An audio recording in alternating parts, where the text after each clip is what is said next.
Novak Sales Trainer, thank you for watching. I wanted to talk briefly about what we do with new hires in the automotive industry. Now, there's the old adage, oh, when you make spaghetti, you just throw some on the wall, see if it sticks. Well, that's nice for cooking, but it's not good when you have a new salesperson on the floor. First of all, a well-trained salesperson, their role is to make you money. Don't you want to train somebody on the front end of your profitability to do a good job? The second thing is, especially when you've hired young kids or people transitioning from other careers, people that have believed, they've helped you fill a position so you look good. These people believed what you told them. Oh, we're going to help you. It's really not that hard. Look, basic human decency says you should help them be successful. And be successful doesn't mean maybe, they get in, they talk to meeting, maybe they get introduced, then once the meeting's over, you sit and you talk about the weekend, you talk about the managers get together, have their chat about how everybody's week was, how was the golf game, how was the sports and whatever you did. Then get around to, because there's poor kids just standing there looking aimless. And not sure who has logins. No logins are even ready. Not sure. We got to get you in the system too. So let me see who does that. And maybe by noon or 1 o'clock they have a half a dozen logins. HR usually is on their game, so at least they know kind of, what the paperwork is for getting hired in that. But this is a person you've asked to train. You're right away dispiriting them. And what place are you taking? Did you come and say, hey, be proud, especially with somebody younger out of college or transitioning from blue-collar job into sales? Look, this is your sales station. Here's your desk. Isn't that nice? Hey, personalize it a little bit. Get them excited about what they're doing. Okay? So if you aren't part of a big corporation, if you don't have an advanced HR department, if you can't afford to send them out to all these training things, you can still do it on a budget. But you have to at least have some of the basics. Okay? First of all, have a training schedule. Right? Let them start on their first day and say, look, this is what it's going to look like. This is what the process looks like as we train you to be successful here in our organization.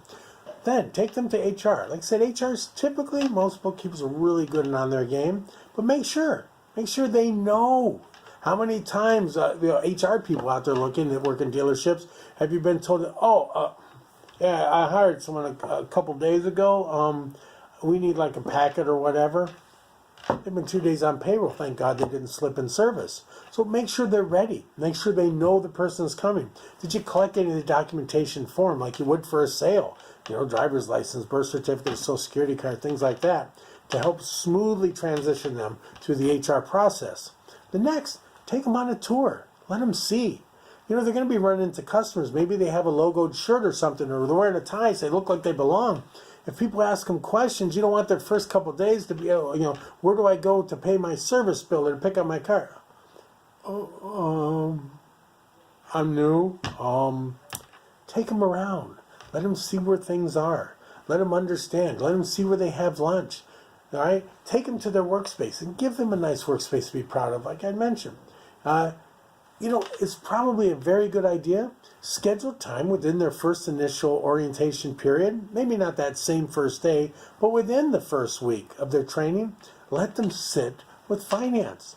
Let them watch a deal get booked. Let the finance manager, and please make sure the finance manager does a nice job, but let them tell them what they can expect from their department. How do you make this seamless? What do I need from you so that your customer has a smooth and an easy transition into finance? This is why it's important. Let them go talk to service. What frustrations are there? Hey, if something's broken, how do I get your attention? Who do I go to have something fixed, repaired, or if somebody wants to see a car on a lift? Let them talk to parts, especially if parts is doing your accessories. What's the process? How do I do things? Who do I see about parts questions? Okay? Let them talk to the various departments. Me personally, I even let them spend time with the porters. Let them understand how difficult it is when cars aren't parked, when everything falls on their back. How difficult it is when somebody drives something and doesn't let them know and there's a dirty car. So let all the departments have a say and some time with your new hire. And then when you put them on their OEM and sales training, show them, get them a login, have again a nice workspace and some sort of time schedule. Let them know. Don't say, we'll start doing your tests and then throw them into sales. And then at the end of the quarter say, hurry up, by the way, you got to take 15 tests tonight. or you're going to cost the dealership a lot of money. You don't want that to happen. If you have to write your own, figure out some of the basics when you're making a new hire curriculum, okay? There's just some basic goals that every educator would know. So first of all, you need to have your curriculum goals. What is it that you expect them to know at the conclusion of this training? Write that down. Plan out how you're going to present it. What materials are you going to use? Okay, here's my goals. Here's the material I'm using to present it. Here's who's going to present what. And then most importantly, assessment tools. Telling somebody war stories about the time you rode a 5-pounder off this guy didn't even know what was going on when it was all said and done. Or bragging about, yeah, they come out of finance and my people, they don't even know they was mine today. Well, that's all nice. War stories are great, but war stories don't transmit skills. Okay? And so at the very end, to assess, what do you know? Role play, role play, role play, role play, role play. Where do you want your new hire making mistakes? Do you want to make mistakes with you in a role play scenario? Or do you think, man, maybe it'd be a better idea to just let him screw up with all the ups he happens to take until I get frustrated and fire him because he's not closing anyone? Role play, let them practice. And it's awkward. Understand it's awkward. So don't shy away from it. Draw them out, make them feel comfortable in doing it. Finally, a good orientation should finally end. A training period should end with some job shadow. And again, pick one of your best. Don't just pick the guy who sells the most cars who may not want somebody good on the floor. Pick somebody who's invested, wants to help, and is good at it. Who is good at transmitting skills. Not executing, but can transmit, clone their success with other people. Those are the trainers you want. It might not be the multi-car guy. It might be the guy with really good process who maybe has personality traits that cause them to lack a little bit. Let them understand the process. Their personality is part of their DNA. It's there. You're not going to train personality, and again, you're not going to train ambition. Finally, review the timetable. Okay?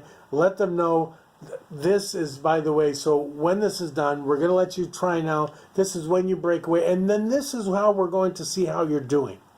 So I'm going to check with you at the end of 30 days or 15 days. And then again at 60 and 90. And we'll sit down and have a review to see how you're doing. This lets them know there is going to be a review. So when it happens too, they aren't thinking, well, why am I being called in the office? Is it over? No. We want to develop you. We are committing to you for this timetable. And as long as you show ambition and as long as you show drive, I'm going to keep working with you through this process until your final evaluation. If we would just take a little time like this, we wouldn't have the constant turnover. You wouldn't be constantly having to sift through resume. It's annoying and it's costly. You won't be paying draw to people where you finally tell the owner, oh, well, we tried. He interviewed well, but couldn't really do it. Again, from a moral standpoint, when somebody fails, you should know that they failed despite you giving them everything you got to make them successful. And if you can't know that you tried everything within your talents and within your abilities to make this person a success, then shame on you. And shame on one more thing. If you work for the type of owner or work with managers who say, oh, I don't even want to know their name. Wait till they're here 6 months. If they're here 6 months from now, then I'll talk to them. Otherwise it ain't worth knowing. Well, you know what? If that's your attitude as an employer, you're not just a bad manager. You're an asshole. You should work on that. Okay? These are people. These are people that want to try. If they don't want to try, you'll know that soon enough. And by all means, acknowledge the bad hire and get rid of them. But if they're showing ambition and they're doing their drive and they're trying to learn your processes, for God's sakes, make them a success. Okay? Truly good management is the ability to clone yourself, to surround yourself with successful people, which raises the entire ship for everybody. Your dealership does better. Your salespeople do better. There's a little bit of heat on the veterans to do better, to keep up with the younger crop. Everybody wins. Just my thoughts. Thank you for listening.